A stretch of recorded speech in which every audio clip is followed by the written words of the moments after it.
Instrument पढ़ाऊंगा आज।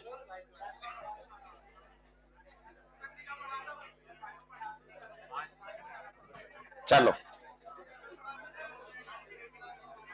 ले बस अब शांत हो जाओ, टीचर के मजे को नहीं लेगा कि बायो पढ़ा दो। हाँ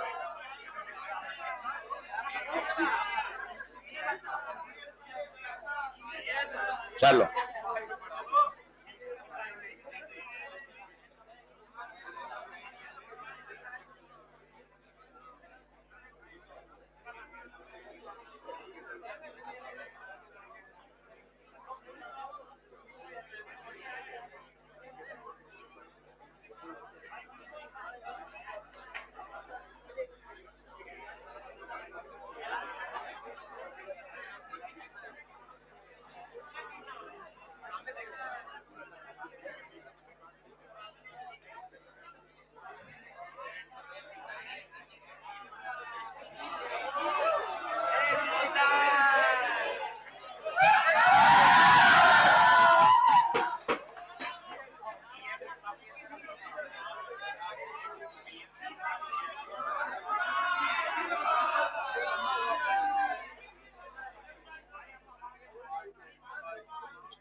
चलो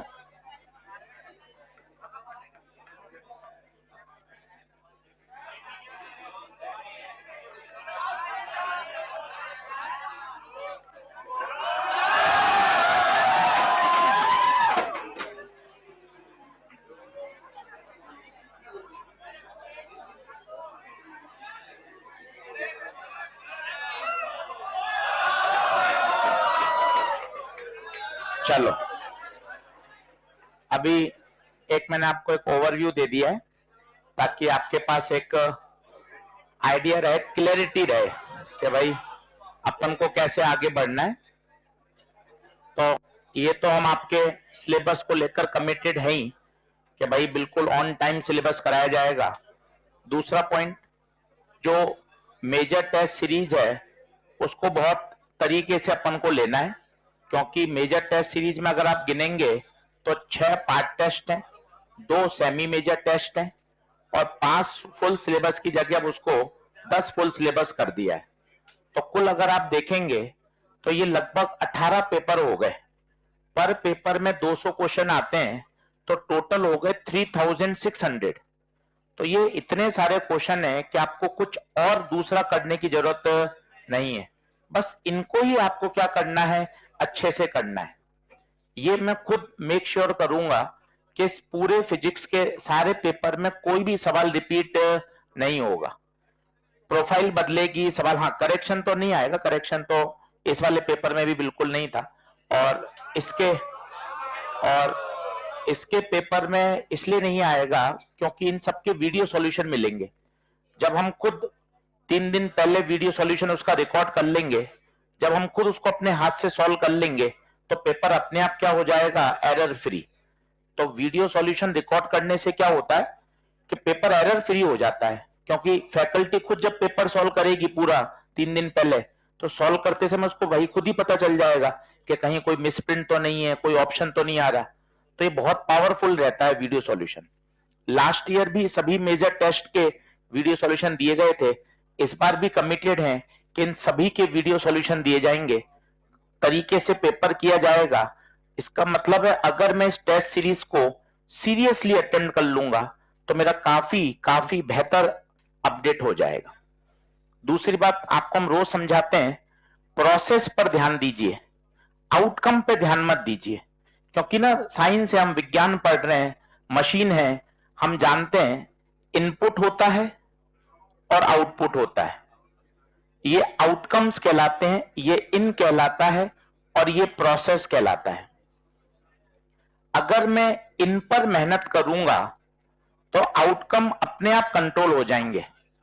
केवल आउटकम पे सीधी बात नहीं की जा सकती कि सर 350 नंबर आ रहे हैं, 400 नंबर आ रहे हैं, कोई टेंशन नहीं है।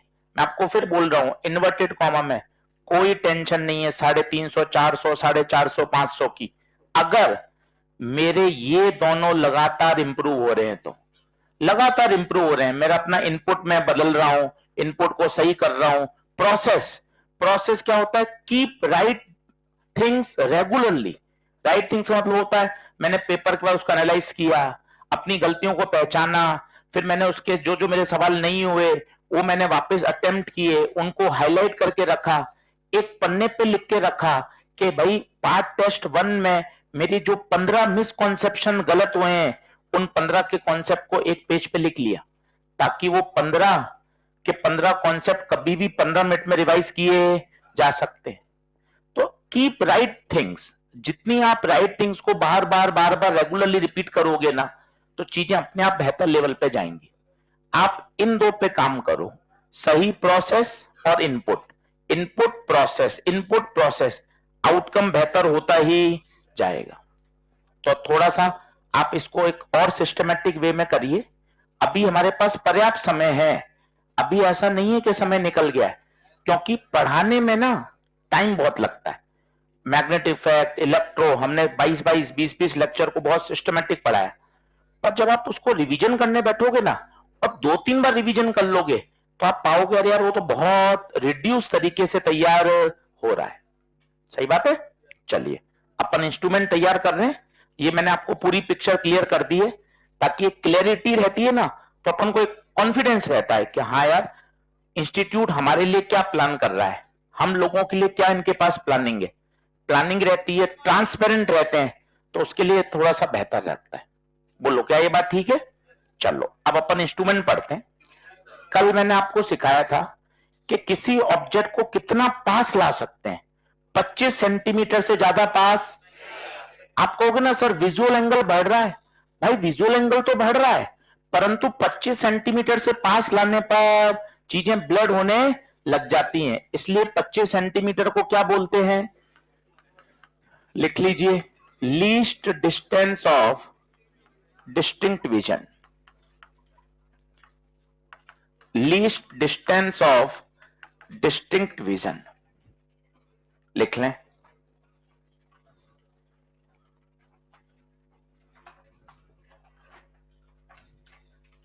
यहां आ जा।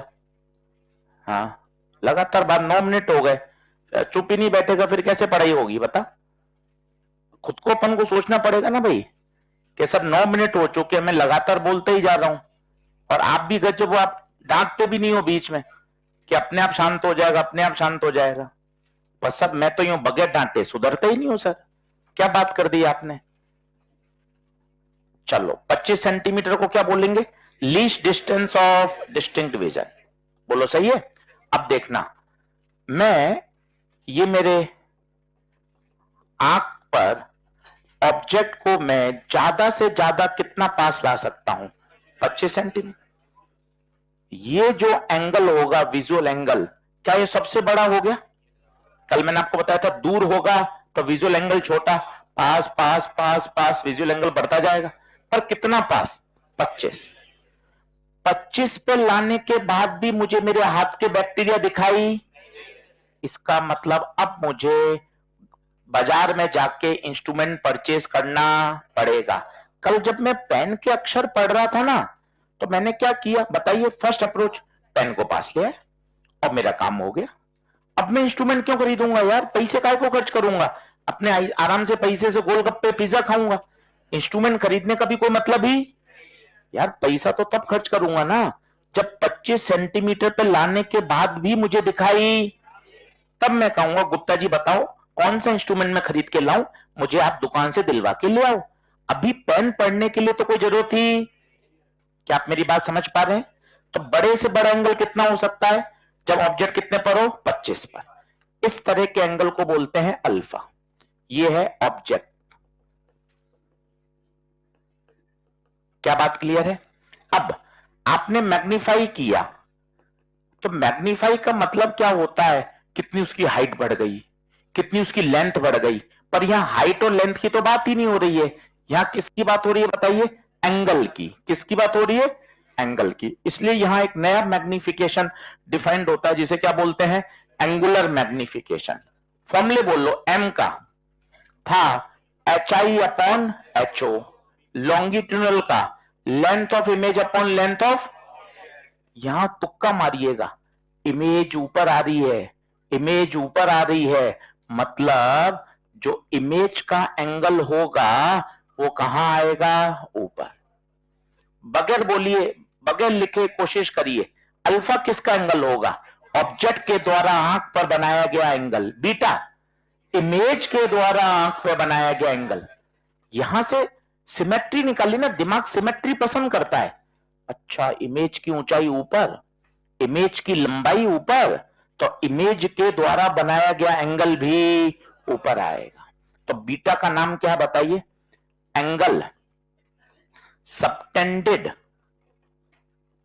By the image at I using instrument. Instrument का उपयोग करके तभी तो इमेज बनेगी ना, using instrument. Alpha without instrument. अब इस बात को समझिए, फिर मैं छोटा सा एक एग्जाम्पल लेके इस बात को कोशिश करता हूं समझाने की।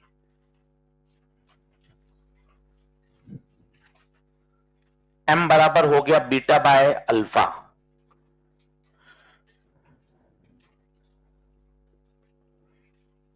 ये कोने में लिख लीजिएगा और इसके साइड में ऐसा जरूर लिख लीजिएगा, फॉर माइक्रोस्कोप।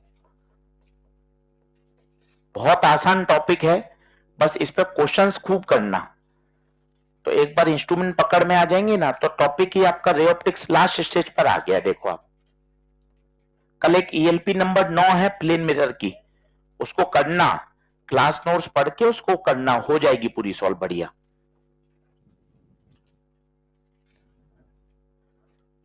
आप इस कहानी को फिर से सुनो। कहना सर देखो, मैं ऑब्जेक्ट को देख रहा था, पहले मैंने क्या किया, ऑब्जेक्ट को पास लाया, पास लाया, पास लाया। खुद बताओ पास लाने से क्या हुआ, शब्द बोलो, विजुअल एंगल बढ़ा। मैं कितना पास ला सकता हूं, 25। 25 से ज्यादा तो क्या ही पास लाऊंगा भाई। उसके बाद भी मुझे दही में या अपने हाथ में या ब्लड में जो मैं बैक्टीरिया या जो प्रेजेंस देखना चाहता हूं वो मुझे सेल्स दिखाई नहीं दे रहे हैं। अब मैं क्या करूंगा, चलो यार अब इंस्ट्रूमेंट खरीद के लाते हैं ताकि उसको और मैग्नीफाई किया जा सके। क्या ये बात क्लियर है? तो अब बीटा अल्फा क्या है जरा सोचो। बीटा है इमेज के द्वारा बनाया गया एंगल विथ इंस्ट्रूमेंट या विदाउट, विथ इंस्ट्रूमेंट, और अल्फा विदाउट। अब ये इतनी कठिन बात नहीं है जो आप समझ रहे हो। एक छोटा सा एग्जांपल देखना, मैं छत पर खड़े होकर नेकेड आई से मून को देख रहा हूं और मून मेरी आंख पर 2 डिग्री का एंगल बना रहा है। अब मैं टेलीस्कोप खरीद के लाया, अब उसी मून को फिर से देख रहा हूं, अब वही मून मेरी आंख पर 12 डिग्री का एंगल बना रहा है। अल्फा बीटा पहचान सकते हो?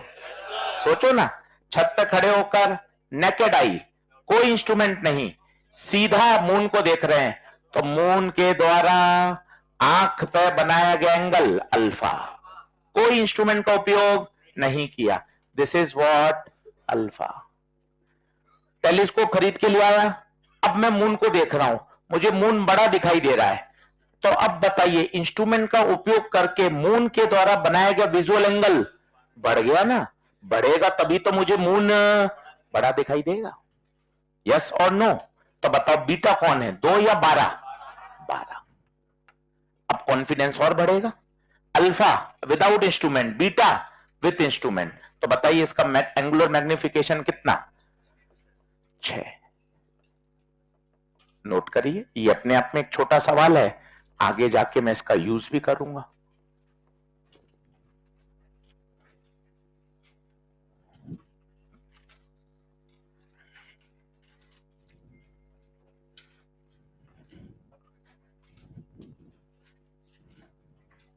तो छत पे खड़े होकर नेकेड आई से जो मून को हम देख रहे हैं, तो जो एंगल बन रहा है नेकेड आई से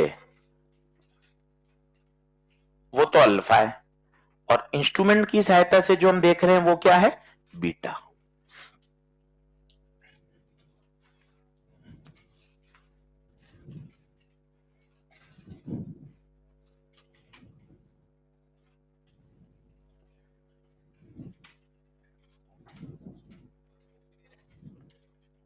किसको?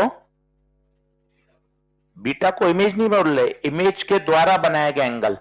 जब इंस्ट्रूमेंट से देखते हैं तो मून नहीं दिखता, मून की क्या दिखती है? इमेज, इसलिए उसे इमेज बोलते हैं, प्रतिबिंब। इंस्ट्रूमेंट की सहायता से जब हम देखते हैं तो हमें वो मून नहीं दिखाई देगा, मून की क्या दिखाई देगी? इमेज। तो इमेज के द्वारा बनाए गए एंगल को क्या बोलते हैं? बीटा। आगे बढ़े, चलिए पहला इंस्ट्रूमेंट लिखिए, सिंपल माइक्रोस्कोप। सिंपल माइक्रोस्कोप, जल्दी आओ फटाफट बराबर। मैग्नेटिक इफेक्ट आ रहा है, रोज आपको याद दिलाएंगे ताकि आप रोज कम से कम 20 से 25 मिनट रोज एमईसी पढ़ें। 15 दिन में 25-25 मिनट भी पढ़ोगे तो काम हो जाएगा। अच्छा, ये 25 मिनट अलग से नहीं निकालने, तो फिर 25 मिनट कहां से लाऊंगा? जो स्क्रीन टाइम आ रहा है उसमें से 25 मिनट कम करने। मोबाइल का स्क्रीन टाइम देख लीजिए और उसमें से 25 मिनट कम करने, बस आप ये देख लेना। तो आपको 25 मिनट अलग से भी नहीं निकालने, कोई 25 मिनट अलग से नहीं निकालने, जो रेगुलर पढ़ाई चल रही है वो ही करनी है। केवल क्या करना है, स्क्रीन टाइम आज का नोट कर लिया, कल उस स्क्रीन टाइम को 25 मिनट रिड्यूस करना है। स्क्रीन टाइम का ऐप आता है, नहीं तो अंदर सेटिंग में जाके भी आप स्क्रीन टाइम देख सकते हैं। तो अभी स्क्रीन टाइम 5 घंटा 6 घंटा आ रहा है, उसको थोड़ा सा नीचे लाइए धीरे धीरे। चलिए, क्या ये बात क्लियर है? आगे बढ़े। अब लिखें सिंपल माइक्रोस्कोप। सिंपल माइक्रोस्कोप, इसका दूसरा नाम है मैग्नीफायर, और इसको बोलते हैं मैग्नीफाइंग ग्लास। मैग्नीफाइंग ग्लास वास्तव में कुछ नहीं होता, एक कॉन्वेक्स लेंस होता है, एक कॉन्वेक्स लेंस होता है। और ऑब्जेक्ट को कहां रखते हैं? सी और एफ के बीच में। ये ऑब्जेक्ट, ये ऑलरेडी हम पहले भी पढ़ चुके हैं। ऑब्जेक्ट कहां रखा गया है? सी और एफ के बीच में। अब रे डायग्राम सभी को पता है, फिर भी एक बार बना देता हूं।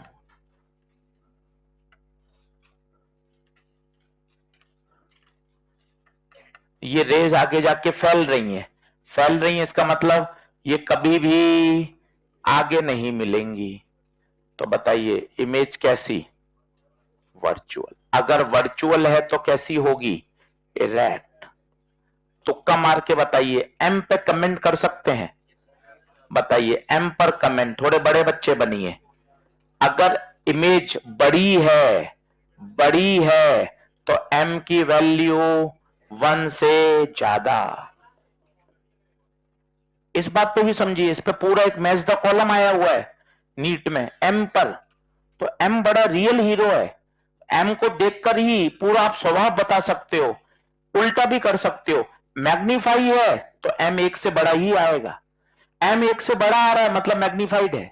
और जरा सोचो, इरेक्ट है तो एम की वैल्यू पॉजिटिव या नेगेटिव? पॉजिटिव।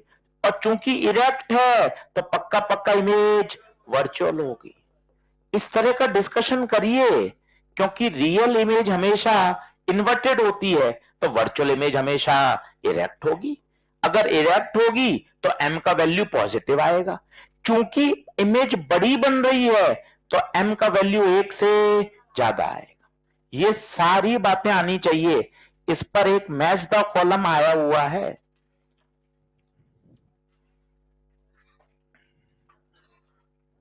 यूवी, ये यू, ये वी, यू होता है ऑब्जेक्ट, ऑब्जेक्ट है ए बी, इमेज है ए डैश बी डैश। पूरा काम करिए बढ़िया। इमेज कैसी बनी है? बड़ी। पता है ये कौन सा है?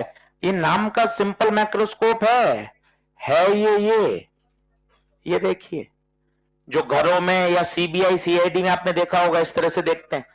दादाजी की आंख ज्यादा कमजोर है, मैग्नीफाइंग ग्लास से पढ़ा जाता है। तो आप देखो, मैग्नीफाइंग ग्लास से महसूस करो आप अखबार पढ़ रहे हो, अक्षर कैसे दिखेंगे? बड़े, देखो बड़े, और सीधे प्रैक्टिकल अप्रोच भी तो मिलाओ। मैग्नीफाइंग ग्लास से पढ़ रहे हैं, जैसे अपन बोलते हैं जूम करना, जूम कर रहे हैं, कॉन्वेक्स लेंस है तो अब मैग्नीफाई कर रहा है, तो अखबार के अक्षर कैसे दिखते हैं? सीधे और बड़े। देखो सीधे और बड़े। और मजे की बात है, यहां आंख है, आंख को क्या दिखेगा? ऑब्जेक्ट या इमेज या दोनों? ये छोटे छोटे सवाल हैं जो किताब में नहीं होते, पर इससे क्लैरिटी बढ़ती है। आंख में जाने वाली रेस का कलर येलो, येलो का इंटरसेक्शन इमेज, तो आंख को ऑब्जेक्ट नहीं दिखता, केवल क्या दिखती है? इमेज। महसूस करो, हाँ यार मैं मैग्नीफाई से अखबार पढ़ रहा हूं, तो मुझे क्या छोटा और बड़ा अक्षर दोनों दिखते हैं क्या? सर छोटा बड़ा कैसे दिखता है? मुझे तो सिर्फ क्या दिखता है? बड़ा अक्षर। बड़ा अक्षर मतलब क्या दिखती है? इमेज। महसूस करो, वो घड़ी की दुकान पे जाते हैं सेल बदलवाने, तो पता है छोटा सा आंख के आगे लगा लेता है, वो क्या है? यही तो है मैग्नीफायर। मैग्नीफायर है, कॉन्वेक्स लेंस है, वो बड़ा कर देता है, सीधा करता है, बड़ा इमेज बनाता है। This is called simple मैक्रोस्कोप।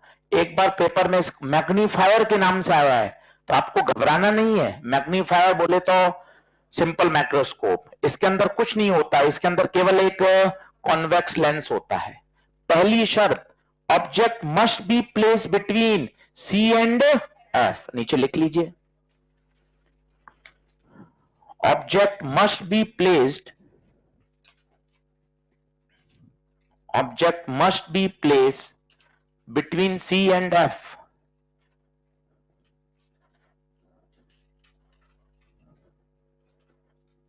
बोलो क्लियर हुआ? चलो ये बात समझ में आई। इसके लिए हाँ,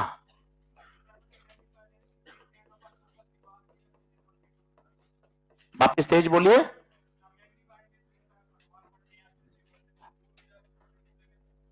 तो दूर करने के बाद भी वो सी और एफ के बीच में ही होगा, तो बड़ी दिखेगी। अगर इतना दूर कर दोगे कि एफ टू एफ और चला जाएगा, तो फिर वापस मैग्निफिकेशन नहीं होगा,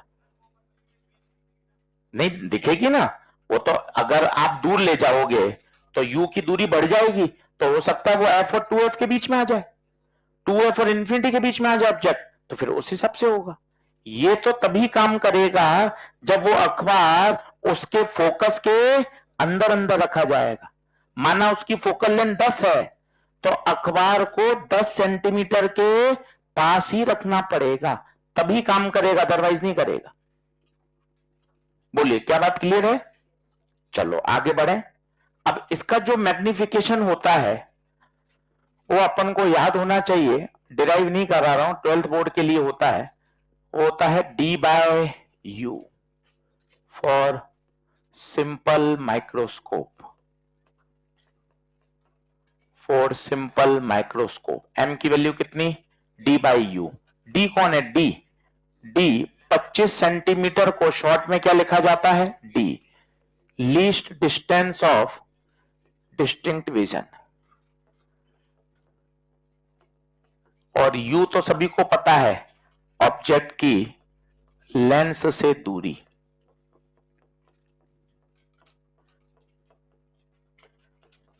ऑब्जेक्ट की लेंस से दूरी।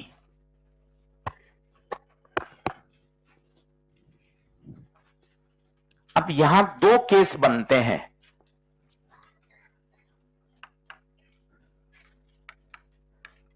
When final image is formed at infinity, or when final image is formed at 25 centimetre.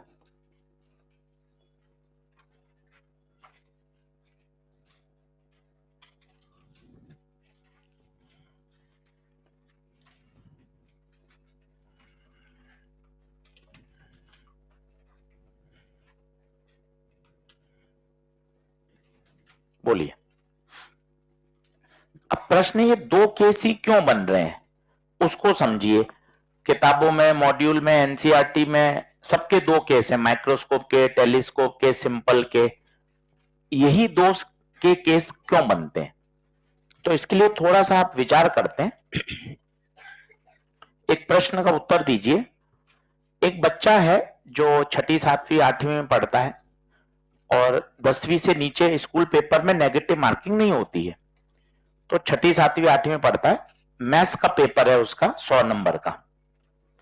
आपको ये नहीं पता कि वो उसको स्कूल में पढ़ाई होती है नहीं होती है, टीचर आ रहा है या नहीं आ रहा है।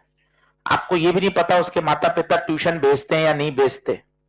आपको ये भी जानकारी नहीं है कि उसके माता पिता ही पढ़ा देते हैं या नहीं पढ़ाते। आपको कोई इनपुट नहीं है कि उस बच्चे का क्या, स्कूल भी जा रहा है नहीं जा रहा है, छुट्टियां चल रही हैं, मैथ्स का उसका कितना सिलेबस हुआ है, हुआ भी है नहीं हुआ है, माता पिता उसको पढ़ा रहे हैं, ट्यूशन पे भेज रहे हैं नहीं भेज रहे हैं। आपको कोई जानकारी नहीं है।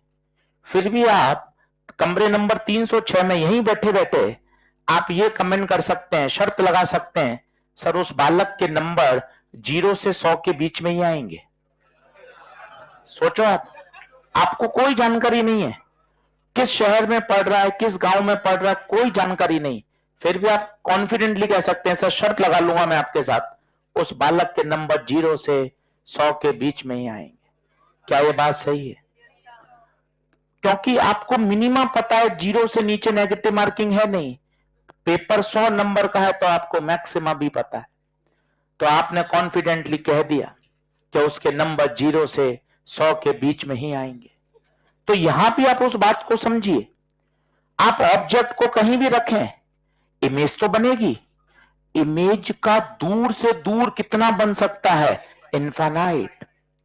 और इमेज पास से पास कितनी बन सकती है? 25। अगर 25 के पास बन गई तो हमारे काम की क्या, क्योंकि 25 से पास तो हमें ब्लड दिखाई देता है। तो आप कॉन्फिडेंटली बोल सकते हो। अभी क्लास में 340 बच्चे पढ़ रहे हैं, मैंने सबको सिंपल माइक्रोस्कोप दिला दिया, सब एक्सपेरिमेंट कर रहे हैं, पर मैं आपको फिर कह सकता हूं, आप सबकी इमेज जो बनेगी इंस्ट्रूमेंट से, वो 25 और इनफाइनाइट के बीच में बनेगी, क्योंकि इनफाइनाइट से दूर कुछ होता नहीं। और 25 से पास रखने पर जो इमेज बनेगी वो कैसी बनेगी? ब्लड बनेगी। ये बिल्कुल उसी बच्चे जैसा उदाहरण है कि आपको ये नहीं पता कि बच्चा कितना पढ़ रहा है, पर आपको ये पता है 0 से कम कुछ नहीं होता और 100 से ऊपर कुछ नहीं होता। उसके नंबर सदैव 0 और 100 के बीच में आएंगे। इन द सेम वे जो उसकी इमेज बनेगी वो 25 से कम नहीं बन सकती और इनफाइनाइट से दूर नहीं बन सकती। इसलिए किताबों में हमेशा दो ही केस दिए जाते हैं, या तो इन्फिनिटी पे बनेगी या 25 पे बनेगी, बाकी सभी केस में इनके बीच में बनेगी। क्या आपको ये बात समझ में आ रही है? तो जब फाइनल इमेज इन्फिनिटी पे बनती है उस समय इसका मैग्निफिकेशन होता है m बराबर d/f। अपन को रटना नहीं है, 1 मिनट में मैं आपको बता देता हूं, और आपको डेरिवेशन नहीं याद करना। 1/v minus 1/e equal to 1/f। आप चाहते हैं इमेज कहां बने? 25 पर या इनफाइनाइट पर? इनफाइनाइट पर। ये देखिए इनफाइनाइट रखा, u माइनस u होगा। पूछो क्यों? क्योंकि ऑब्जेक्ट आपने पीछे रखा है f। तो 0 plus 1/u equal to 1/f, d से गुणा कर दिया, d/u बराबर d/f। d/u कौन? m। m बराबर d। नहीं जरूरत है, सीधा याद करना है। जब जब फाइनल इमेज इंफिनिटी पे बनेगी तब तब मैग्निफिकेशन d/f, और उस समय ऑब्जेक्ट कहां रखा जाएगा? फोकस पे। हां सर ये कैसे आया? मैं सब बता रही है, ये देखिए ये सब बता रही है। u की वैल्यू कितनी आई? f। हाँ यार ये f ही आनी चाहिए थी, बचपन से रटा हुआ है। फोकस पे रखते हैं तो इमेज इंफिनिटी पे बनती है। तो ये पूरा आपको शानदार याद आना चाहिए, सिस्टमैटिक। सर फाइनल इमेज बताओ, इंफिनिटी पे बनानी है, ऑब्जेक्ट कहां रखोगे? फोकस, और उस समय मैग्निफिकेशन कितना? d/f। इतना कायदे से याद करो, क्योंकि अच्छा इमेज कहां चाहते हो? इंफिनिटी पर, ठीक है। इमेज को बनाने के लिए ऑब्जेक्ट को कहीं तो रखना पड़ेगा, तभी तो इमेज बनेगी। तो उत्तर बताइए, ऑब्जेक्ट कहां? फोकस पे, और उस समय उस इंस्ट्रूमेंट का मैग्निफिकेशन कितना? d/f। नहीं आ पा रहा समझ? एक बार लिखो, मैं वापस समझाता हूं। इसको सिस्टमेटिक लिखते हैं। ये मैग्निफिकेशन, एंगुलर मैग्निफिकेशन, जब फाइनल इमेज इंफिनिटी पे बने, बहुत काम आएगा सिंपल मैक्रोस्कोप। अगर आपने सिंपल मैक्रोस्कोप समझ लिया, 5 मिनट में मैं आपको कंपाउंड समझा दूंगा। सिंपल पे जान लगा दीजिए कि हाँ इस तरह से काम करता है, ये 2 ही केस क्यों बन रहे हैं। वो बच्चे वाला उदाहरण मन में याद करिए, आपका मन खुश हो जाएगा। उस बच्चे के नंबर 0 से 100 के बीच में ही आएंगे।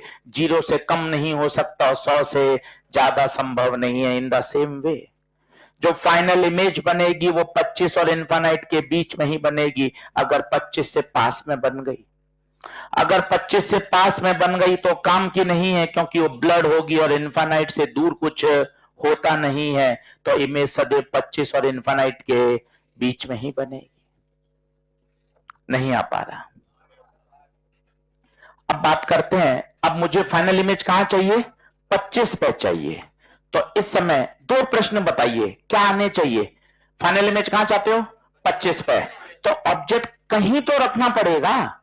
वो ऑब्जेक्ट कहां रखना पड़ेगा? उसकी वैल्यू होती है df upon d plus f। कहां से आया मैं आपको सब बताऊंगा, कोई टेंशन नहीं। और इस समय जो मैग्निफिकेशन है वो होता है 1 प्लस डी बाय एफ। जब फाइनल इमेज कहां बने? 25 पर। अभी बता देता हूं ये कहां से आया सब, कोई टेंशन नहीं है, पर परीक्षा में तो सीधा याद चाहिए।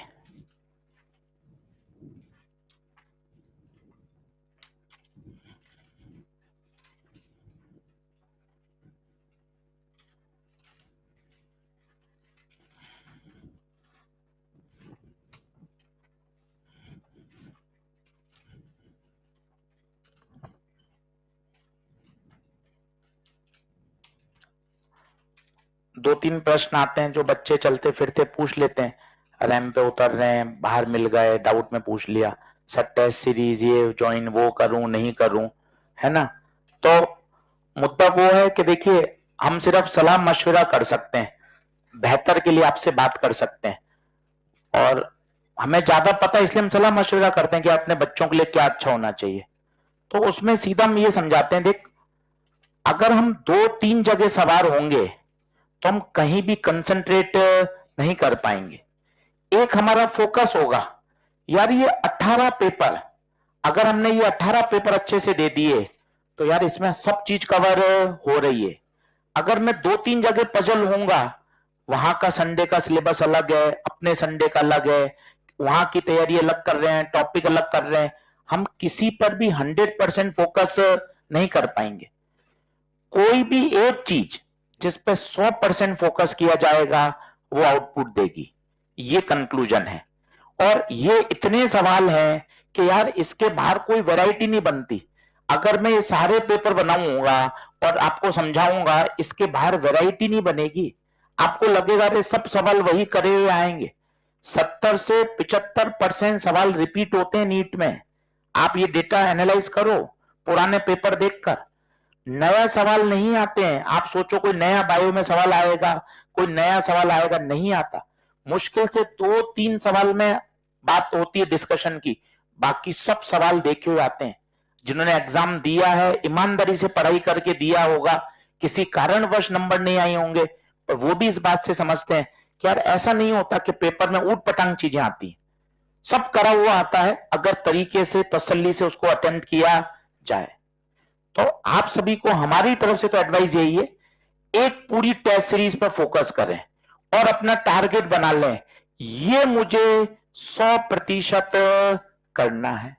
और यहां से पहले ही तैयारी कर लें कि यार अब जितने भी माइनर होंगे मुझे उनको 100% क्या करना है, सॉल्व। आपने क्लास लगाई, पूरे 50 के 50 हमें करके दिखा दिए, बिल्कुल ऐसे ही चलेगा। यार अपने कोई किसी तरह का माइनर में डाउट रहना नहीं चाहिए। जो नहीं कर रहे हो वो गलत कर रहे हो। उसको सॉल्व करके जो आपके डाउट हैं, जो आपने छोड़े हैं, उनका अगर आपने एनालाइज नहीं किया तो गड़बड़ है।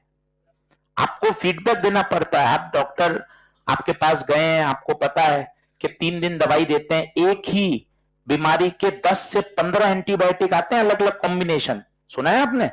कॉम्बिनेशन होते हैं एंटीबायोटिक के, जनरेशन 1, जनरेशन 2, जनरेशन 3। तो डॉक्टर एक दवाई लिखता है, सबसे बेसिक फंडामेंटल दवाई, फिर 3 दिन बाद 5 दिन बाद वो वापस रिव्यू के लिए बुलाते हैं कि आपका इस पर बॉडी पर रिएक्शन क्या है। जब आप अपना फीडबैक देते हो कि नहीं सर अभी सुधार नहीं हुआ है, तो सॉल्ट चेंज करते हैं। वो आप बात को समझिए, ये तरीका होता है। हर बॉडी का किसी दवाई के प्रति रिएक्शन अलग अलग है। मैं उस दवाई से सही हो रहा हूं, सेम सिम्टम आपके हैं, पर आपको वो जनरेशन की दवाई नहीं लग रही, आपको किसी दूसरे जनरेशन की दवाई से इफेक्ट आ रहा है। तो मुद्दा समझिए, मुद्दा ये है कि हमको फोकस करना पड़ेगा, हमें अपनी गलतियों को एनालाइज करना पड़ेगा, अपना फीडबैक देना पड़ेगा, तभी जाके वो चीजों को इंप्रूवमेंट आएगा। आप उन सवाल को देख ही नहीं रहे जो आपके गलत हैं, जो आप छोड़ के आ गए। आज बुधवार का दिन हो गया, 72 घंटे हो गए, वही सवाल वापस आएंगे, आप फिर भी तैयार नहीं हो, फिर पछतावा होगा ना यार आपको। आप जो छोड़ के आ गए, आज 72 घंटे हो जाएंगे, अभी 12:20 पर। उस 72 घंटे बाद भी आपने जो छोड़े सवाल थे, जो आपके गलत थे, उनकी आपने चर्चा ही नहीं करी। तो आप सही दिशा में कहां जा रहे हैं? और अगर आपने चर्चा करी तो आपका प्रोसेस सही है। मैं आपको फिर बोल रहा हूं, मार्च अप्रैल तक बोलूंगा कि 400 450 वाला नंबर वाला बच्चा घबराएगा नहीं, मार्च अप्रैल तक नहीं घबराएगा। अगर उसका प्रोसेस सही है, वो लगातार मेहनत कर रहा है, आप देखिए लास्ट के 15 दिन में, 20 दिन में चीजें अलग से एकदम से चेंज हो जाती। तो आपको अपने प्रोसेस पर ध्यान देना पड़ेगा। बोलिए क्या ये बात सही है? तो ध्यान रखिए, m बराबर क्या है? 2 है, एक d बाई यू और एक 1 प्लस डी बाई एफ। अच्छा, दोनों में क्या अंतर है उस बात को समझें। अब 1 प्लस डी बाई एफ को मैं डिराइव करके दिखा रहा हूं, आप नोट मत करना। देखो, अब ये मैंने ऑब्जेक्ट रखा, ये बनी इमेज, ये दूरी u, ये दूरी v, v नहीं 25 पे बनाना है। चलो फॉर्मूला लगाओ, 1 by V minus 1 by you equal to 1 by V. 25 नहीं, -25। पूछो -25 क्यों? पीछे की तरफ लाइट कहां जा रही है? आगे। u नहीं, माइनस यू। तो -1 by d plus 1 by you equal to 1 by f, उधर ले जाओ। 1 by f plus 1 by d, LCM ले लो, f d, f plus d, उल्टा कर दीजिए, f d upon F plus d. याद करने की जरूरत नहीं है, 12th बोर्ड में कराते हैं, सीधा याद होना चाहिए पूरा वाक्य के साथ। सर फाइनल इमेज कहां चाहते हो? 25 पर। ऑब्जेक्ट कहां? D f upon F plus d पर, d f upon F plus d पर। उस समय मैग्निफिकेशन कितना? 1 प्लस डी बाई। ये चार्ट पूरा अपन को याद होना चाहिए। डेरिवेशन वगैरह बता दिए, पर कोई आवश्यकता नहीं है, उत्तर सीधा याद होना चाहिए। एक बात और खास है, ये भी देखिए क्या होता है, हमें इन्वर्ट और इरेक्ट की परिभाषा नहीं पता। हम 10वीं के एक बच्चे को कहते हैं, बढ़िया बच्चा, अच्छा ओलंपियाड सिलेक्टेड, कि यार इमेज ऐसी बन रही है, बता कैसी इमेज है? बच्चा तुरंत बोल देता है इन्वर्ट। गलत है। सोचिए, अगर ऑब्जेक्ट भी ऐसा है तो यही इमेज इरेक्ट है। 10वीं में इतनी बात ही नहीं होती। 10वीं में बच्चे सिर्फ ये बोलते हैं, हाँ भाई सर इरेक्ट, सर ये इन्वर्ट। आज अच्छी बात सुन के जाइए, इरेक्ट और इन्वर्जन हमेशा विथ रेस्पेक्ट टू ऑब्जेक्ट होता है ना। जैसे आप सोचो, कितनी छोटी बात है पर कितनी बढ़िया बात है कि मैंने बोल दिया ये इमेज है, हाँ इरेक्ट या इन्वर्ट, इरेक्ट या इन्वर्ट कुछ भी हो सकता है। सोच अगर ऑब्जेक्ट ऐसा हो तो बता कैसी है? इन्वर्ट। तो कितनी बढ़िया बात सीखने को और मिली बुधवार को कि यार केवल इमेज को देखकर हमें इरेक्ट या इन्वर्ट, सर ऑब्जेक्ट बताओ। अब आपको क्या याद रखना है, सिंपल माइक्रोस्कोप हमेशा कैसी इमेज बनाता है, इरेक्ट। अब आप देखना, ऑब्जेक्ट ऐसा, इमेज चिल्लाओ, इमेज ऐसी। फिर सुनना, ऑब्जेक्ट अगर नीचे तो बताओ इमेज नीचे। और अच्छा, जिस तरफ ऑब्जेक्ट उसी तरफ इमेज, जिस तरफ ऑब्जेक्ट उसी तरफ image, magnified magnified, erect erect. बोलो हाँ है क्या। और सिंपल माइक्रोस्कोप में, सिंपल माइक्रोस्कोप की शक्ति तभी आएगी जब ऑब्जेक्ट सी और एफ के बीच में होगा। सिंपल माइक्रोस्कोप के अंदर, सिंपल माइक्रोस्कोप की शक्ति तभी आएगी जब object is place between C and F. बोलो क्या बात क्लियर हो रही है। लिख लीजिए, दोनों डायग्राम बना लीजिए, ये भी सही है, ये भी सही है। अब ये पूरा सिंपल माइक्रोस्कोप हो गया साहब, हर बात एकदम सेलेक्टेड तरीके से।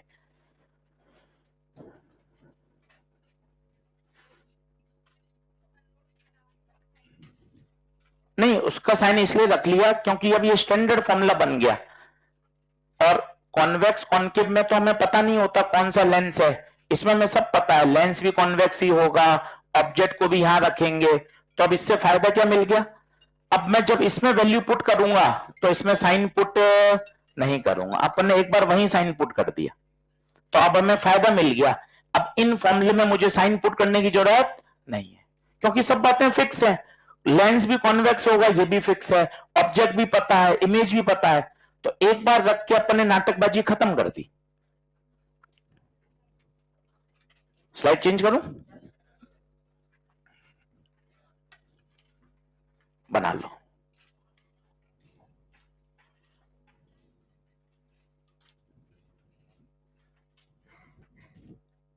अब 1 मिनट का रेस्ट लो, इन बातों को एक बार रिकॉल कर लो और ये बातें बढ़िया सीख लो।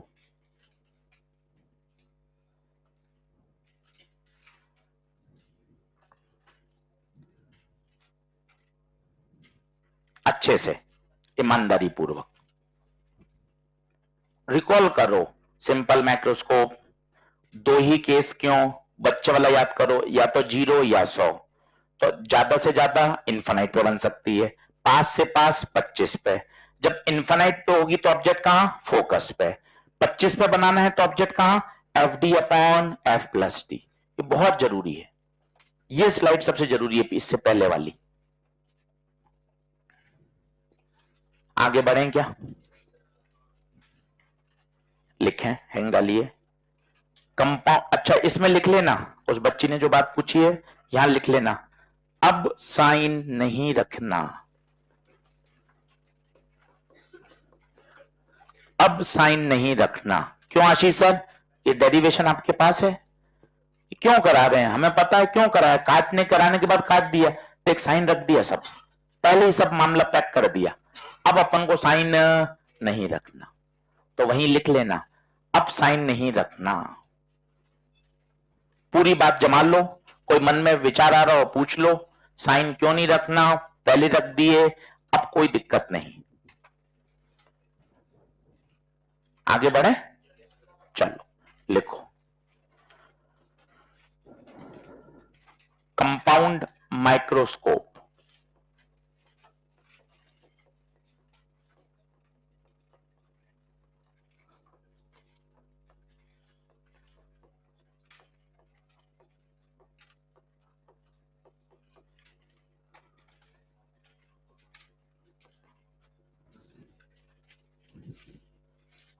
Compound microscope,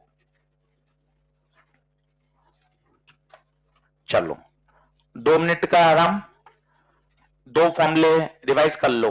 magnification d by f 1 plus d by f, d by f 1 plus d by f, d by f कब, जब फाइनल इमेज इनफाइनाइट पर, 1 प्लस डी बाई एफ कब, फाइनल इमेज 25। इसके बिना काम नहीं चलेगा, सिंपल माइक्रोस्कोप याद होना चाहिए। अब ये बहुत आसान लगेगा, देखते चलो। इसके अंदर अब एक लेंस नहीं, दो लेंस होते हैं, डायग्राम बनाते चलो। जो लेंस ऑब्जेक्ट के पास होता है उसे बोलते हैं ऑब्जेक्टिव, जो आंख के पास होता है उसे बोलते हैं आईपीस। ये ऑब्जेक्टिव लेंस है, ये ऑब्जेक्ट रखा ए बी। डायग्राम बनाइए, आज पूरा समझिए, कल वापस कंपाउंड समझाऊंगा। 2 दिन पढ़ोगे तब इतना क्लियर हो जाएगा कि सवाल नहीं अटकेगा आपका। आपको प्रश्न देखते ही आइडिया लगेगा कि अप्रोच क्या है उसकी। अब बताओ एबी कौन है? AB object. पहला लेंस क्या करेगा? इसकी क्या बनाएगा? इमेज। ये हम रखते हैं इसके एफ और 2f में। एफ और 2f में रखने से फायदा क्या है? जिसको पुरानी बातें याद हैं, एफ और 2f में रखने पर इमेज कैसी बनती है? बड़ी और इन्वर्टेड, ए डैश बी डैश। तसल्ली से बनाइए, सोच समझ के।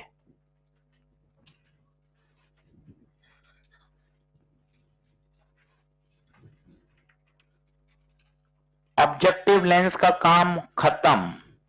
ऑब्जेक्टिव लेंस का काम खत्म। क्यों खत्म बताइए? उसने अपनी इमेज बनाकर दे दी।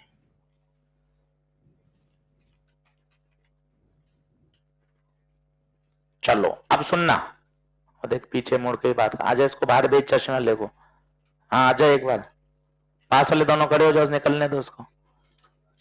पास वाले खड़े हो जाओ दोनों, आजा।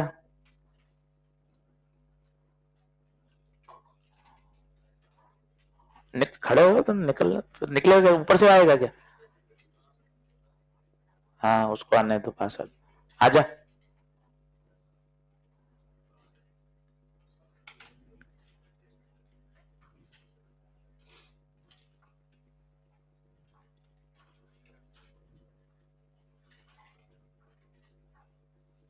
अब समय कहाँ है बात करने का? तू भी उलझ रहा है अंत में बातों में, है? अब समय थोड़ी ना है, वो तो पढ़ने का समय है। अब तो अंत में बातों में उलझ। अब कहाँ समय, दिन कम बचे, तो मुड़ मुड़ के बात कर रहा आराम से। तो रिप्लाई क्यों कर रहा था? रिप्लाई करनी का है कि अपने तो इग्नोर करना है। अब तो पढ़ने का समय, समझ थोड़ा सा, है? चल यहाँ खड़ा हो जा, यहाँ आ जा। चलो, तो ये बन गई क्या इसकी इमेज। ऑब्जेक्टिव लेंस का काम पूरा हो गया, इसने इमेज बना के दे दी। अब आप ध्यान से देखना, ध्यान से देखना, ये क्या था? ऑब्जेक्ट किसका? ऑब्जेक्टिव लेंस का। नॉमेनक्लेचर समझना, नहीं तो कठिन लगेगा। यू बोले तो ऑब्जेक्ट की दूरी किससे? ऑब्जेक्टिव से, यूओ। वापस सुनो, ऑब्जेक्टिव लेंस के लिए ऑब्जेक्ट कौन है? ईमानदारी बताइए, ए बी। इमेज कौन है? A dash B dash. अच्छा, इमेज है, इमेज है तो दूरी वी किसकी इमेज है? ऑब्जेक्टिव की, वीओ। नॉमेनक्लेचर पकड़ो, नहीं तो ये परेशान करेगा। ये लिखो, ऑब्जेक्टिव के लिए ऑब्जेक्ट कौन? ए बी। इमेज कौन? ए डैश बी डैश। अच्छा, कभी कभार पूछ लेते हैं इस इमेज की प्रॉपर्टी बताओ। बताओ, real? Yes. Inverted? Yes. Enlarge? ये भी पूछा गया है कि जो इंटरमीडिएट इमेज बनती है, इंटरमीडिएट का मतलब बीच में जो इमेज बन रही है, उसके बारे में प्रॉपर्टी बताइए। रियल, इन्वर्टेड और एनलार्ज। जल्दी आइए, फटाफट लिख लें।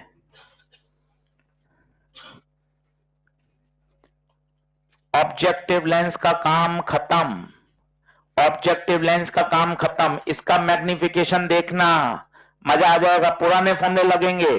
बोलो v बाय यू, और बोलो m के फॉर्मूले f upon f plus U, और बोलिए f minus v upon f।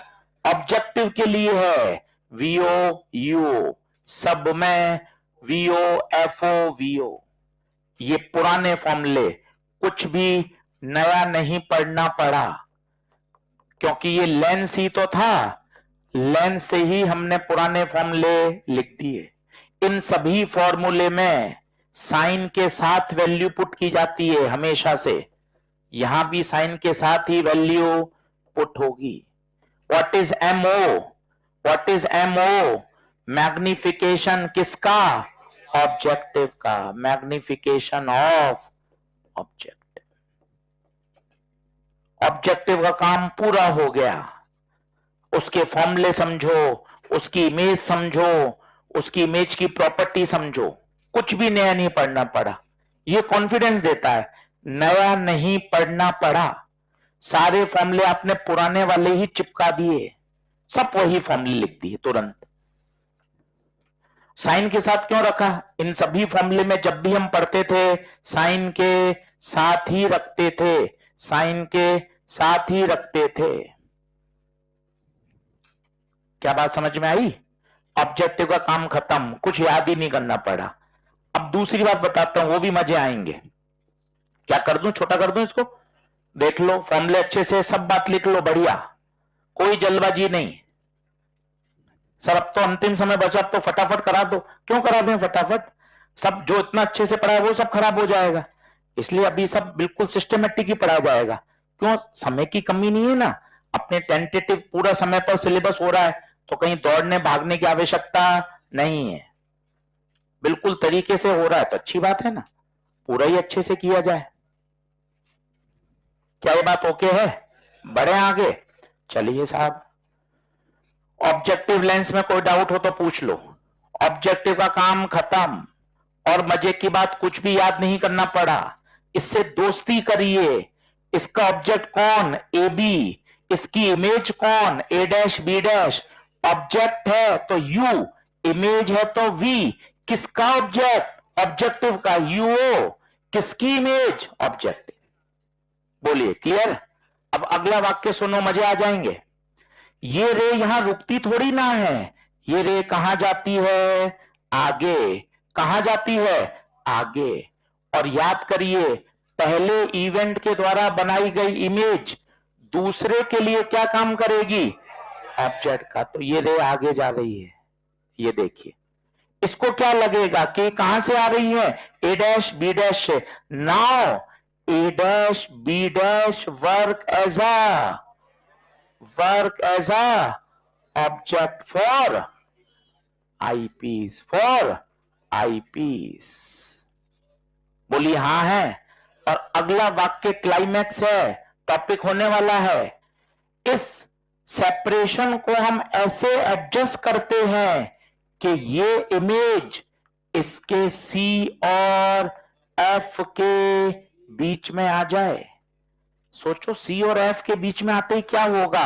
एक वाक्य बोला था, एक लेंस सिंपल माइक्रोस्कोप बन जाता है अगर ऑब्जेक्ट उसके सी और एफ के, इसका जो ऑब्जेक्ट है उसके सी और एफ में आ गया, मतलब ये आईपीस नहीं है। अब ये क्या बन गया? Simple microscope. याद करो। अब ये ऑब्जेक्ट है, किसका ऑब्जेक्ट है? आईपीस का। ऑब्जेक्ट मतलब यू, किसका? आईपीस, यू ई। सोचो, थोड़ा सा कठिन है, पर 2-3 बार सुनोगे तो ये टर्म दिमाग में बैठेंगी, मजा आएगा आपको।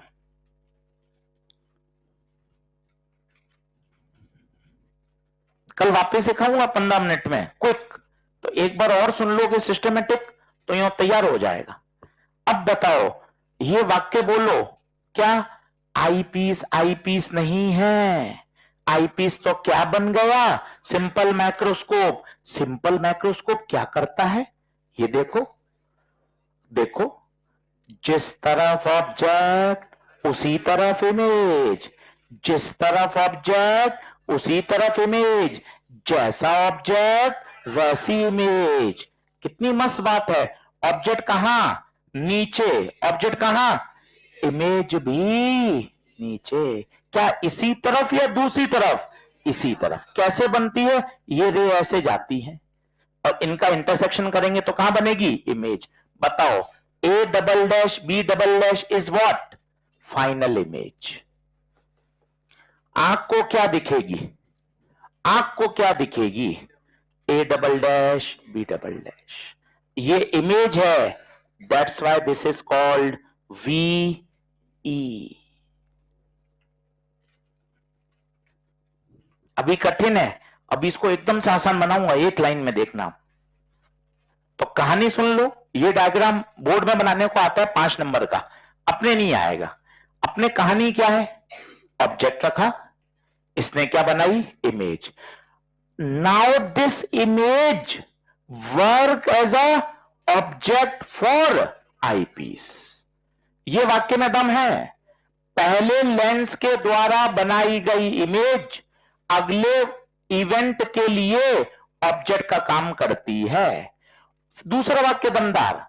आईपीस नहीं है, सिंपल माइक्रोस्कोप है. किताब वाले शब्द नहीं लिख सकते, उनको एक लेवल, एक गरिमा, एक शब्दों को ध्यान रखना पड़ता है. हम बोल सकते हैं कि यार आईपीस है ही नहीं यार. आईपीस तो कौन है? सिंपल माइक्रोस्कोप है. सिंपल माइक्रोस्कोप क्या करता है? जिस तरफ ऑब्जेक्ट उसी तरफ इमेज, जैसा ऑब्जेक्ट वैसी इमेज, खत्म. अब जरा सोचो, अरे यार सिंपल माइक्रोस्कोप का मैग्निफिकेशन तो रटा हुआ है. या तो डी बाई एफ होगा या 1+d/f होगा. गुप्ता जी कहां से लाए ये रहा देखना. इस पर रुक जाना, रुक जा. सिंपल माइक्रोस्कोप के 2 फॉर्मूले, एक d/f, एक 1+d/f. 2-3 मिनट रुक जा दिमाग को समझाने के लिए. सिंपल माइक्रोस्कोप के 2 फॉर्मूले, एक d/f, एक 1+d/f. d/f कब? जब फाइनल इमेज इनफाइनाइट पे बने, और जब फाइनल इमेज 25 पे बने तो 1+d/f. ये वाले फॉर्मूले आप वहां क्यों नकल मार रहे हो? क्योंकि आईपीस नहीं है. तुम ये वाक्य बोल ही नहीं रहे. तुम्हें लग रहा है वाक्य बोल लोगे तो समझ में आ जाएगा. तुम्हें तो इंस्ट्रूमेंट से डर लगना है. तो ये वाक्य बोल लो ना. आईपीस नहीं है.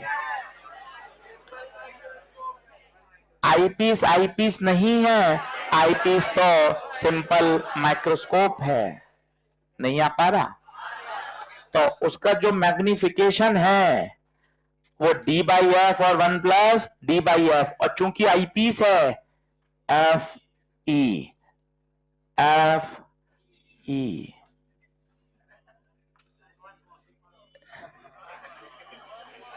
Fe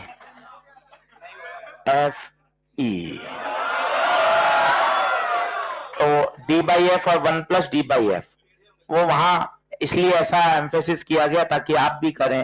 वो एफ नहीं है, वो Fe है, क्योंकि अब वो आईपीस है ना, इसलिए.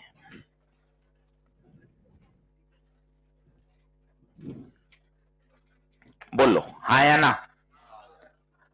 तो देख, मजे की बात क्या है जिसमें हम खुश हो सकते हैं. कंपाउंड माइक्रोस्कोप में गुरुजी कुछ याद ही नहीं करना पड़ा. क्यों नहीं करना पड़ा? ये लगा दिए अपने एमओ के फॉर्मूले जो कि ऑलरेडी लेंस में पढ़ाए थे. ये लगा दिया आपने किसके फॉर्मूले? सिंपल माइक्रोस्कोप के. मतलब कंपाउंड के पास तो अपना कुछ भी नहीं है.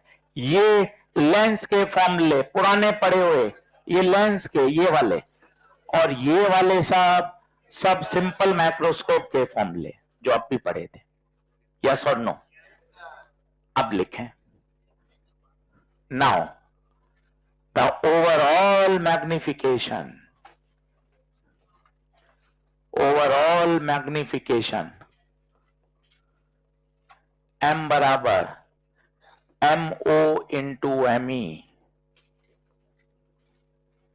ये ऑब्जेक्टिव का, ये आईपीस का, और ये ओवरऑल कंपाउंड माइक्रोस्कोप का.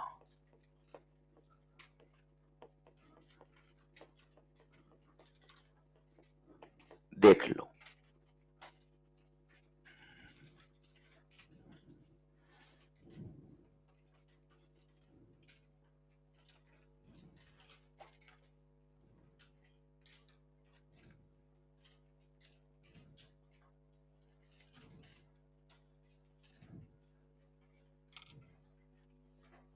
बोलो।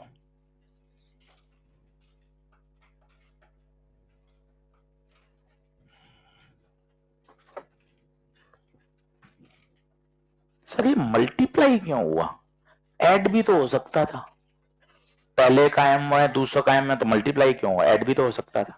मल्टीप्लाई क्यों हुआ? आप सुनना, हर बात का लॉजिक है, चीजों को समझा जा सकता है।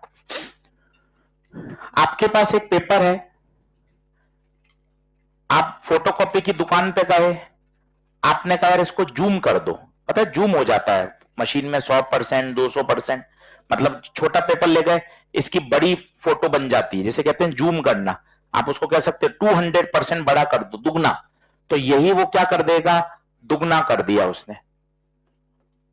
मान लो इसकी वैल्यू 10 है साइज, तो पता है कितनी हो गई, 20, डबल कर दिया। बोलो हाँ है। जूम हो जाता है, जैसे आपने वो स्टूडियो में देखा हो, छोटी फोटो फिर बड़ी, फिर बड़ी, फिर और बड़ी, फिर और बड़ी। एक ही व्यक्ति कितनी बड़ी फोटो, छोटी, सब होती हैं। वो जूम करके उसका एनलार्ज करके फोटो निकल जाता है फोटोकॉपी मशीन में। फिर आप ये वाला पेपर लेकर एक दूसरी दुकान पे गए कि अब यार इसका 4 गुना कर दो। किसका 4 गुना कर दो? इस 20 वाले का। बताओ कितना हो जाएगा? 80। अब प्लीज ध्यान देना, ओरिजिनल था 10, हो कितना गया, 80। कितने गुना हुआ?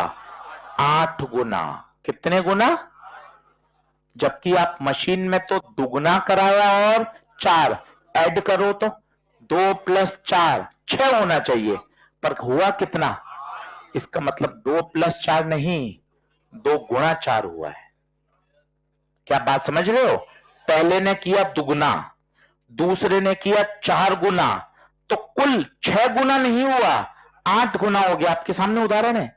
ये दुगना किया 20, इसका 4 गुना किया 80, तो ओरिजिनल के तुलना में तो ये 8 गुना हो गया। अगर जोड़ते तो 6 गुना आता, मल्टीप्लाई करे तो। इसका मतलब मैग्निफिकेशन मल्टीप्लाई होती है या ऐड होती है? मल्टीप्लाई। रुपए से समझो, 100 रुपए थे, दुगने कर दिए 200, 3 गुने कर दिए, 200 के 3 गुने 600। तो इनिशियल का कितना हो गया? 6 गुना। पर आपने तो एक बार दुगना किया और 3 गुना किया, तो 2 + 3 तो 5 हुआ। मैग्नीफाई में हमेशा क्या होता है? मल्टीप्लाई। क्या कुछ बातें समझ में आई? अब बताइए, ओवरऑल m बराबर mo इंटू एम। अब मैं आपको एनसीईआरटी की बताता हूं डरावने फॉर्मूले, पर आपको नहीं याद करने, वो देखना कैसे। मत याद करना। माना फाइनल इमेज कहां बन रही है? इंफिनिटी पर। ठीक है, बताओ m का formula mo into M E. mo क्या क्या हो सकता है बोलो, come on. vo by UO, और बोलो f upon f plus U, और बोलो f minus V upon F. बताओ ये क्या लिखा? mo। अब क्या आएगा? me। इंफिनिटी पर me, D by F E, D by F E, D by F E. मुझे नहीं लगता कि इनको रटने की जरूरत है। जब आपको अलग से एमओ याद है, अलग से एमई याद है, तो यार इतने डरावने फॉर्मूले क्यों रटे? ये रटने के बाद ही तो बच्चा छोड़ देता है कि यार ये क्या है, कौन याद करेगा। नहीं जरूरत है। सीधा 2 बातें याद करो, ये पुराना लेंस है, ये पुराना लेंस है, और आईपीस आईपीस नहीं है, सिंपल माइक्रोस्कोप। तो आपको कंपाउंड में कुछ याद करने की जरूरत ही नहीं पड़ेगी। बोलो क्या बात समझ में आ रही है? फिर भी ऐसा एक बार लिख लो, इनकेस फॉर्मूला ही पूछ लिया भाई, तो अपन को बनाना भी तो आना चाहिए। फॉर्मूला ही पूछ लिया उसने 4 ऑप्शन में, तो आपको बनाना आना चाहिए कि अच्छा अपन को तो ये याद करना है कि m बराबर क्या होता है, mo इंटू एम ई। बस मेन फॉर्मूला यही है, हर बच्चे को याद हो। ओवरऑल मैग्निफिकेशन m बराबर mo इंटू एम ई, ये एकदम खतरनाक याद होना चाहिए कि overall mo into M E, mo into M E. mo क्या? ऑब्जेक्टिव का मैग्निफिकेशन। एमई क्या? आईपीस का। बस ये दिमाग में शानदार सेट कर लो, कभी दिक्कत नहीं आएगी। अब 2-3 सवाल कर लेते हैं। कल इस बात को फिर सुन लेंगे तो भाई साहब यूं मजे ही आ जाएंगे पूरे ही पूरे। आप मेरे यहाँ 2-3 बार समझा दो, 5-6 सवाल मेरे साथ समझा दो, बढ़िया, तो मैं तो घर पे टॉपिक तैयार कर लूंगा। हम भी यही चाहते हैं भाई, टॉपिक तैयार हो जाए, नंबर अच्छे आ जाएं, बढ़िया अच्छी रैंक के साथ हम निकल जाएं। हमारी भी यही सोच है। बढ़े आगे, लिखवा दूं?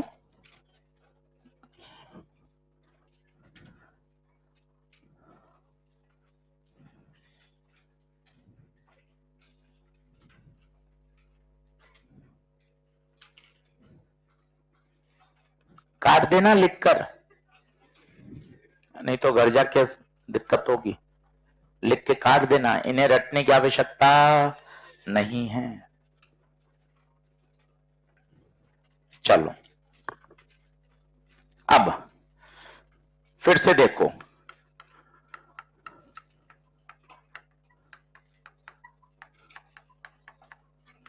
अब देखना कोई रे डायग्राम नहीं बना रहा, अब समझ शक्ति लाओ, पेन पेंसिल छोड़ो, बोर्ड पे बनाओ, देखो समझो मस्ती से। बताओ कंपाउंड माइक्रोस्कोप के अंदर कितने लेंस?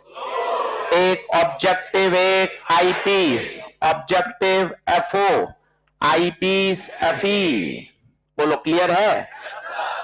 जिस लेंस को ऑब्जेक्ट के पास रखा जाता है उसे ऑब्जेक्टिव बोलते हैं, जिसे आंख के पास रखा जाता है उसे आईपीस बोलते हैं। सबसे पहले ऑब्जेक्ट रखा ए बी, इसने क्या बना दी? Image A dash B dash. अब कोई रे डायग्राम नहीं, ताकि डायग्राम आसान बने, परीक्षा में याद किया जा सके, समझा जा सके। क्योंकि ये ऑब्जेक्ट है तो यू किसका? ऑब्जेक्टिव का। ये इमेज है किसकी? ऑब्जेक्टिव की वीओ। ऑब्जेक्टिव के लिए ऑब्जेक्ट कौन है? ए बी। इमेज कौन है? A dash B dash. Objective का काम खत्म, इसका मैग्निफिकेशन पुराने वाले फॉर्मूले v by U, F upon F plus U, F minus V upon F. Objective है, सब जगह ओ लगा दिया, ऑब्जेक्टिव खत्म। अब ऑब्जेक्टिव की चर्चा कभी नहीं की जाएगी। ऑब्जेक्टिव ने अपनी इमेज बना दी, और ये नई इमेज, बच्चों ये नई इमेज आईपीस के लिए कैसा व्यवहार करेगी? ऑब्जेक्टिव का, ऑब्जेक्ट का। तो इसके लिए ऑब्जेक्ट कौन? ए डैश बी डैश। और ये तो सिंपल माइक्रोस्कोप है, सिंपल माइक्रोस्कोप। जिस तरफ ऑब्जेक्ट उसी तरफ इमेज, जैसा ऑब्जेक्ट वैसी इमेज। ये बना दी a double dash b double dash. इसके लिए ऑब्जेक्ट कौन? ए डैश बी डैश। तो ये कहलाता है यू किसका? आई पीस का, u e. This is image we.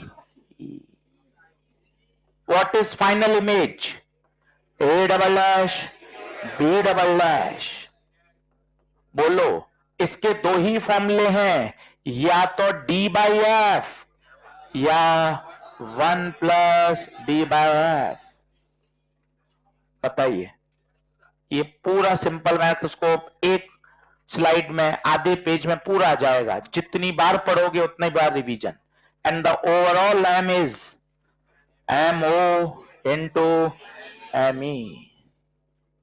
बोलिए, इसमें कभी साइन नहीं रखा जाएगा, जबकि ये तो पुराने फॉर्मूले हैं, इनको तो हमेशा साइन के साथ।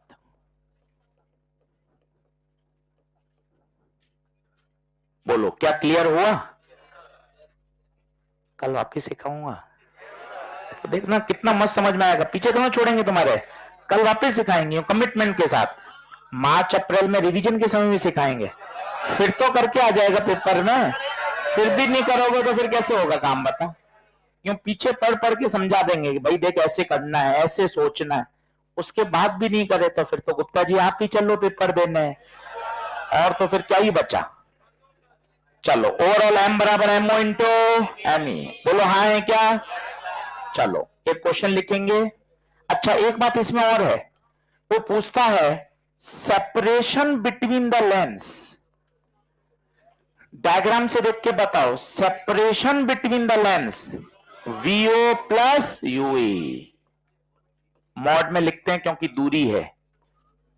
Separation between the lens, diagram में देखिए, दोनों लेंसों के बीच की दूरी, इसे कहते हैं सेपरेशन बिटवीन द लेंस, दोनों के बीच की दूरी।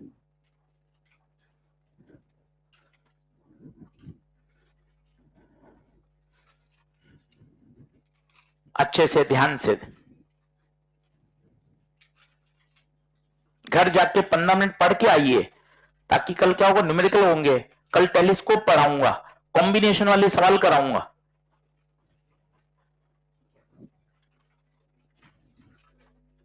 बोलो क्लियर है?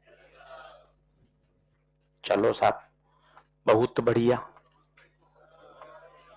अब एक ना, यहां एक बहुत बड़ा पंगा होता है, अच्छी अच्छी किताबों में गलत दे रखा होता है। कंपाउंड माइक्रोस्कोप में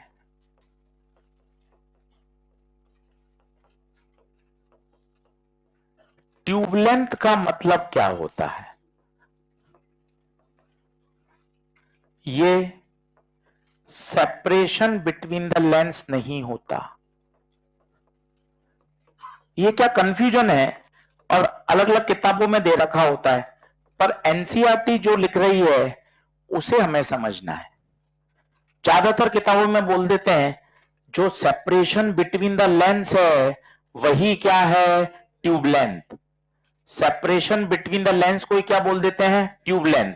पर कंपाउंड माइक्रोस्कोप में ऐसा नहीं होता। कंपाउंड माइक्रोस्कोप में ट्यूब लेंथ का मतलब क्या होता है, ये सेपरेशन बिटवीन द लेंस नहीं होता।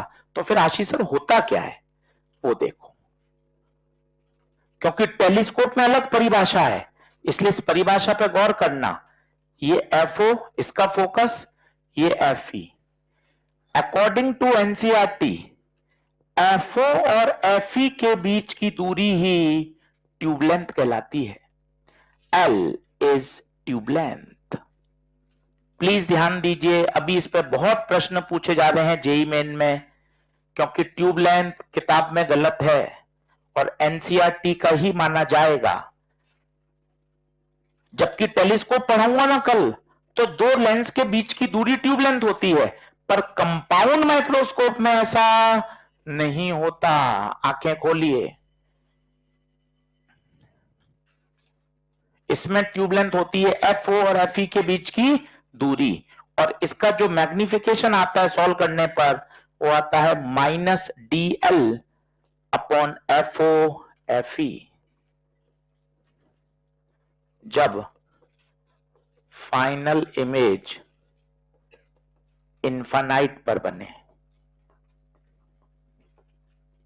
मैं आपको 2 मिनट में बता देता हूं, फॉर्मूला याद होना जरूरी है।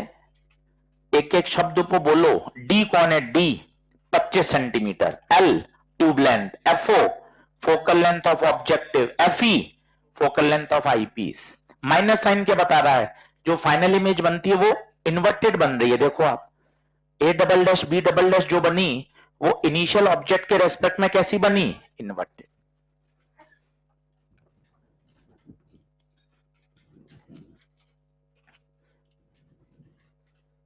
नहीं आया समझ?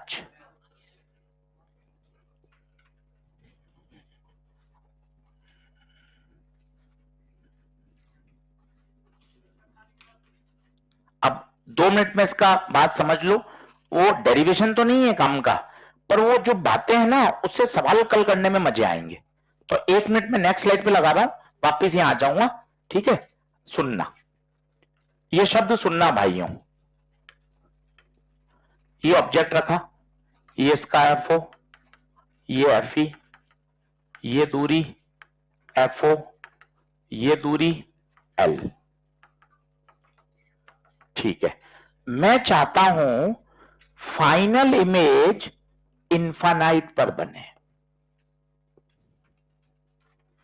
अब थोड़ा सोचना है ना, कल ये 5 सवालों में काम आएगा, इसलिए आज एक बार सुन ले। क्लास हो गई है फिर भी इसलिए बोल रहा हूं कि टूटा फूटा हाथ सुन लोगे तो कल जब वापस पकड़ूंगा ना इस बात को तो और मजेदार समझ में आएगा।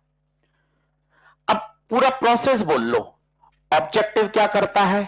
पहले इमेज बनाता है। वो इमेज आईपीस के लिए क्या काम करती है? ऑब्जेक्ट का।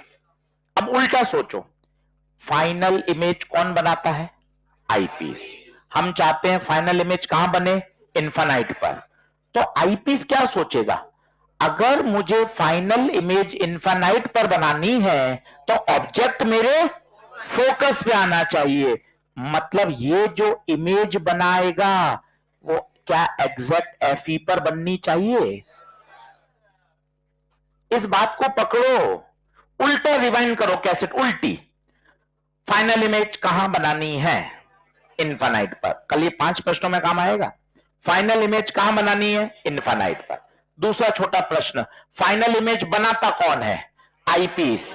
आईपीस के साथ बात करो, उसके मन में क्या चल रहा है? उसके मन में क्या चल रहा है? आईपीस कह रहा है मुझे फाइनल इमेज इन्फिनिटी पे बनाना है।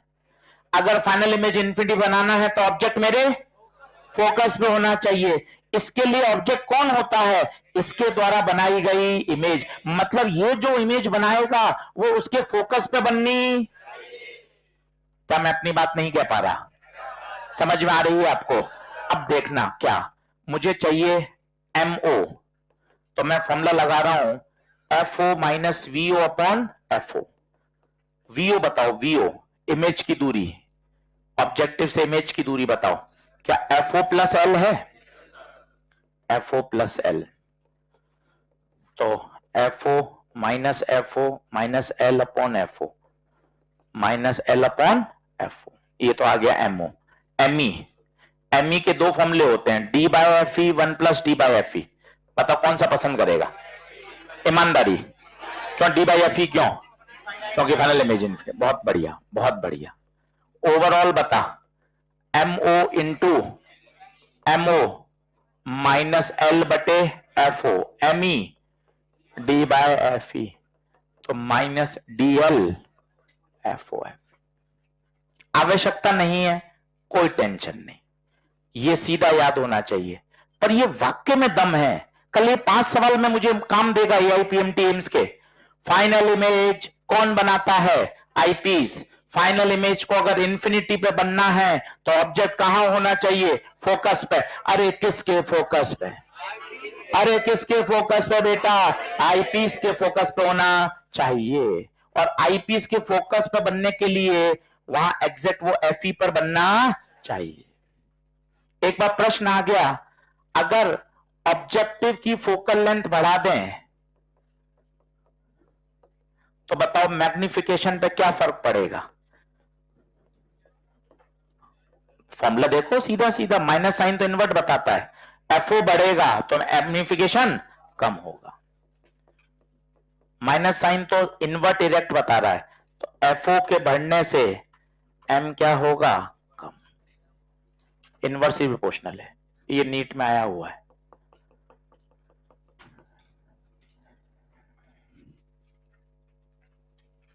आज प्लीज पढ़िए अच्छे से, घर जाके कहीं लेक्चर सुनना पड़े लेक्चर को सुन लीजिए, वापस इसको पढ़िए अच्छे से। और कल अपन इसके न्यूमेरिकल करेंगे और टेलीस्कोप पढ़ेंगे, इसलिए इसको अच्छे से तैयार करो। इंस्ट्रूमेंट में डर तुम्हारा पिछले साल भी था, अगर फिर रह रहा है तो फिर हम क्या पढ़ रहे हैं यार? अब हमें तो उल्टा हो ताकतवर बनना है। या पिछले साल मेरे इंस्ट्रूमेंट कमजोर थे, कच्चे पक्के थे, यार इस बार तो ऐसा करना है कि इंस्ट्रूमेंट का एक भी सवाल मेरे से रहना नहीं चाहिए।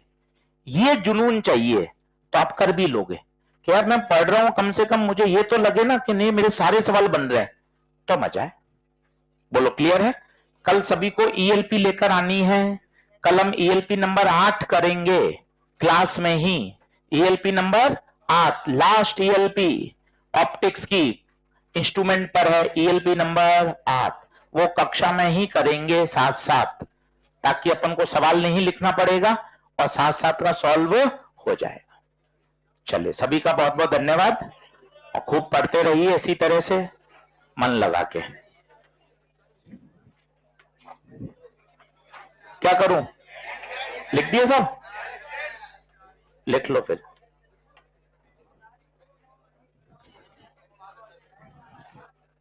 Thank you so much.